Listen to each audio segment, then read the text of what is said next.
Morning, all. Technically, it's still morning as I'm recording this. For me, anyways. Let's get into some news of the day for Sunday, February the 2nd. Groundhog Day. If I was going to get stuck in a day, though, I don't know that I'd necessarily want it to be one where it's hockey all day. A vacation day would be good. A summer day would be good. A day where it's not going to be like a foot of snow, that kind of thing. Yeah. So, anyways, going to the top of the board. Hartman has been offered an in person hearing by the National Hockey League's Department of Player Safety.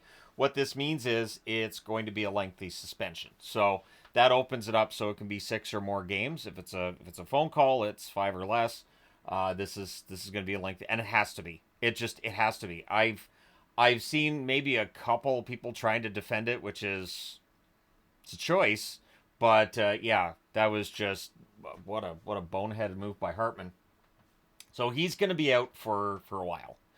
We'll just go ahead and say a while. I'll say 6 or more, which will extend past the Four Nations tournament. And when a player's suspended, you have to keep him on the 23-man roster. So what Hartman's done essentially is make things worse for the Minnesota Wild, who are already right up against the cap, and now that just makes it that much worse. The Four Nations tournament, Finland has announced 2 replacements on the blue line because, right down here, Hakanpää was ruled out of Four Nations to the surprise of no one. And I'll be honest, I'm kind of surprised they named him to Four Nations because with his injury history, even if he had been playing for Toronto, I don't know. So Vakanainen and Joki Harju have been added for Team Finland. There are only, I heard yesterday, there are like 11 NHL level defensemen for Finland, so they don't have a lot of room there for injuries. And of course, Miro's out, so now you've got Hakanpää out. Blue line's going to be a little bit patchwork, but Finland, I will say it again, they do well at international tournaments. I am not ruling out the idea that maybe Finland pulls off at least some upsets here. So we'll see what happens there. Mason Marchment is set to return for Dallas against the Columbus Blue Jackets. So Columbus coming into Dallas playing really, really well. Dallas getting Marchment back should help. Now all they need back is Sagan. Obviously, Heiskanen being the other one too, but getting Sagan back would be great if they could get him back. But at this point in time, getting Marchment back should definitely help. We'll see what that does to the lines, how that juggles things.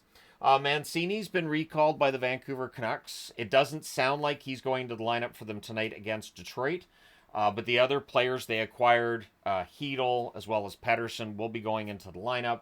So we'll get an idea for what the plan is going forward. They are going to be talking this coming week about contract extensions with both Pedersen as well as O'Connor. They want to keep both players. And the Canucks have been pretty good about keeping players when they want to keep them. So we'll see what happens there. But at this point, Mancini being recalled, I'll be interested to see what he can do for them. It might give them a little bit of an improvement on the blue line. Maybe I've talked about their blue line since before the season started. I'm glad to see they finally added a couple of defensemen. Ekman Larson, speaking of defensemen, he's considered day to day. He left that game against Edmonton early last night. So he's going to be out for probably the next couple of games. And we're so close now to the Four Nations break that I think that's where we're going to start hearing more than just the day to day is going to be he's ruled out until Four Nations, and they'll probably be back after. If you have got a player who's banged up, and if they're not like a key guy, I don't blame you for giving them a couple of games off, and then they get a couple of weeks to rest up and heal up. Dustin Wolf. I did not have this on the news of the day video yesterday. I wanted to put it on the board today because one of the conversations we always really get into is the Calder conversation, right? Wolf named Rookie of the Month in January. He's in the hunt. I think it's between Celebrini, who is still a very, very good player, Hudson, who is an excellent player, and maybe it'll be Wolf. Now, Michkov still is considered to be one of the favorites, could very well end up going on a run from now till the end of the season. That's part of the reason that they added Kuzmenko to try to get, Michkov going. But yeah, Wolf is in the conversation. Played a very good game last night too. So yeah, at the very least, he's given Calgary an excellent starter in a season where we'd expect them to be kind of in a rebuild and probably selling off more. And nope. Also, and I don't have it on the board, but the Flames are not selling Kadri. Anderson's not going anywhere. Uyghur's not going. So like any rumors around the Flames that you've been hearing, nope. You can basically just put them all to rest. The Flames are keeping things as they are. Since they're in a playoff spot, why not? The Detroit Red Wings are now 13-4-1 since the coaching change, so that's what Vancouver's up against tonight. as well as having new guys in the lineup and trying to figure out who's going to play where and getting that chemistry going. They're facing a Red Wings team that just finds ways to win. It's different ways they win each game, but they're finding ways to do it, and it's been impressive to watch. Ovechkin with the goal last night now sits 17 back of Wayne Gretzky, 18 away from becoming the all-time leading goal scorer himself. The Washington Capitals have 30 games remaining. Mathematically, it is very possible he could get there. I still say it's going to be early next season when Ovechkin passes the record. One of the reasons being because Washington has an excellent record and they're trying to stay at the top of the league. They're not just trying to feed the puck over to Ovechkin.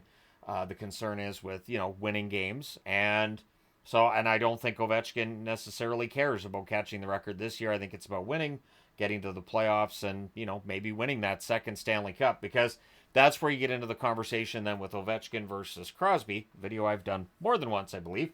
But when their careers are done, it will be fascinating to look at them both as a retrospective. But Ovechkin, if they win another Stanley Cup and he's past Wayne, yeah, then you have more of an even playing field with Crosby. It does feel like the 3 Stanley Cups give Crosby the edge, but yep, that's a whole debate for a whole other time.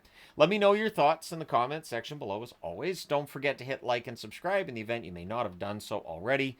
Thank you guys so much for all your support as always. I will talk to you again soon.